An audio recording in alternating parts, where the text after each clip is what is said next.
আসসালামু আলাইকুম। কেমন আছেন সবাই? আশা করি সবাই খুব ভালো আছেন। আমরাও আলহামদুলিল্লাহ ভালো আছি।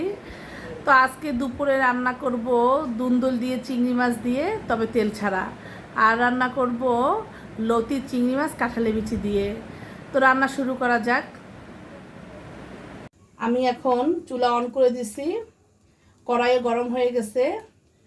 আমি দুন্দুল দিয়ে চিংড়ি মাছ রান্না করব তেল ছাড়া। আমি পেঁয়াজ বাটা দিয়ে দিলাম,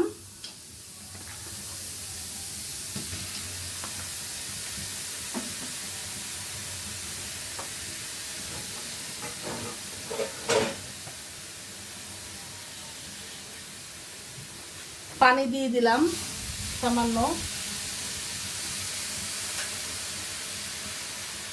চিংড়ি মাছ দিয়ে দিলাম,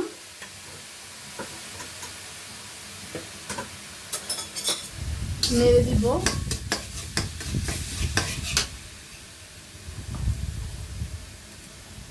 পরিমাণ মতন হলুদ দিব,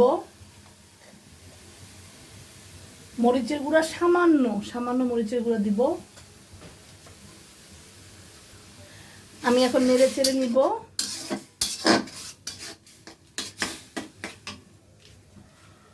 আমি কাঁচা মরিচ দিয়ে দেব,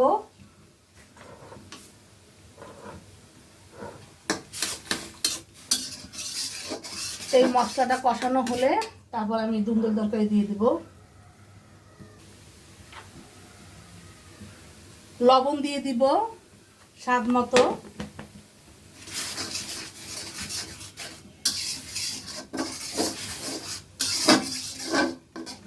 টোটাল রান্নাটাই আমি করব তেল ছাড়া।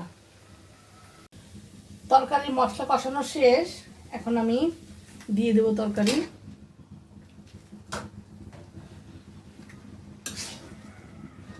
ভালো করে নেড়ে ছেড়ে দিতে হবে। এখন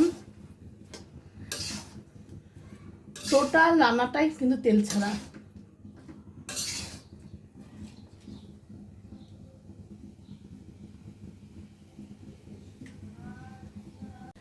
এখন আমি ঢেকে দিব।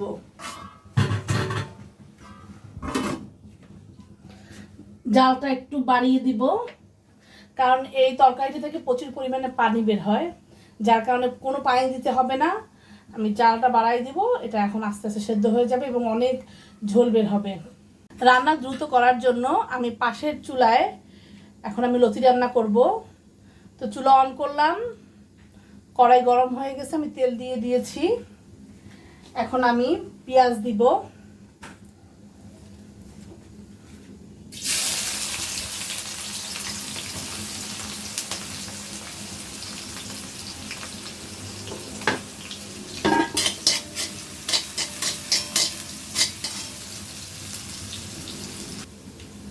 এখন আমি চিংড়ি মাছ দিয়ে দিব। চিংড়ি মাছ আর পেঁয়াজ আমি একসাথে ভেজে নিব।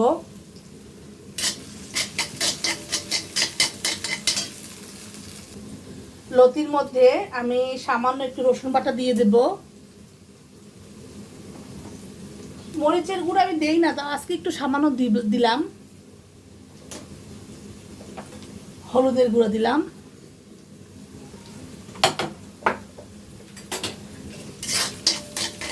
নেড়ে চেড়ে দিব।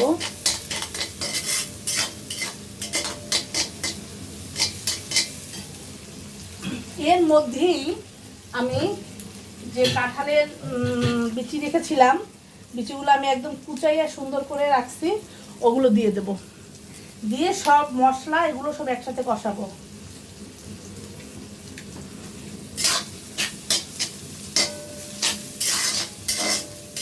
সব একসাথে কষাবো। লবণ দিয়ে দিব,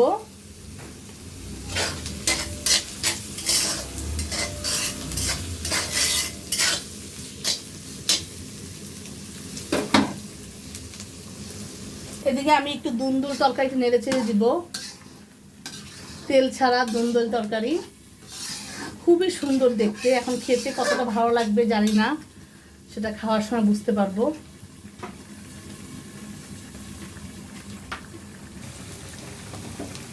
কাঁঠালের বিচি, পেঁয়াজ, চিংড়ি মাছ সব ময় মশলা একসাথে নিয়ে আমি কষাচ্ছি।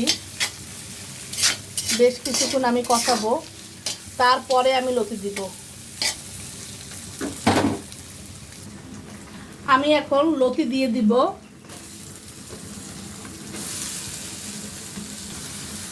ভালো করে এখন নেড়ে চেড়ে দিব। অনেক সময় আছে লতি বা কচু জাতীয় রান্নাবান্না করলে গলা ধরে, অনেকের গলা চুলকায়, তো সেই ক্ষেত্রে আমরা টক দিয়ে দিলে আর ওই যে চুলকানি ভাবটা থাকে না। তো আজকে আমি লতির মধ্যে আমি যেটা কাঁচা আমের সিজন, আমি কাঁচা আম দিব পরে। লতি যখন সেদ্ধ হয়ে আসবে ঠিক তখন আমি কাঁচা আম ফালি ফালি করে রেখেছি সেগুলো দিয়ে দেব। ঢেকে দিব।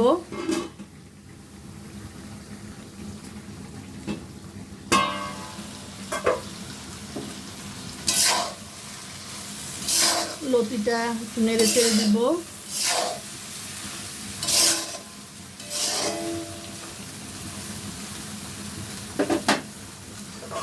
আবার ঢেকে দিলাম। দুন্দুল তরকারি আমাদের রান্না করা শেষ প্রায়, আমি আর একটু টানাবো, সেদ্ধ হয়ে গেছে। এটা অনেক নরম তরকারি, রান্না করতে বেশি সময় লাগে না। তবে দুন্দুল দিয়ে আমার ইলিশ মাছ খুব পছন্দ।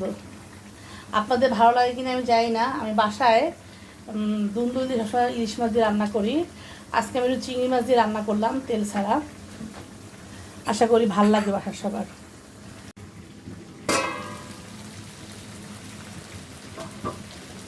এবার আমি লতির মধ্যে আম দিয়ে দিব, কাঁচা আম দিয়ে দিব।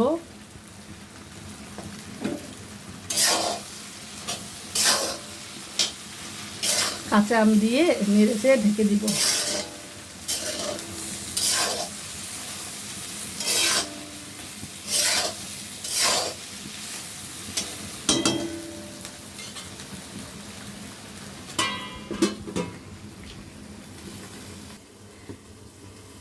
আমার দুন্দুল তরকারি রান্না করা শেষ, তেল ছাড়া চিংড়ি মাছ দিয়ে দুন্দুল তরকারি এখন আমি ঢেলে নিব। কাঁঠালের বিচি দিয়ে লতি চিংড়ি মাছ রান্না করা শেষ হলো, তুলে নিছি আমরা।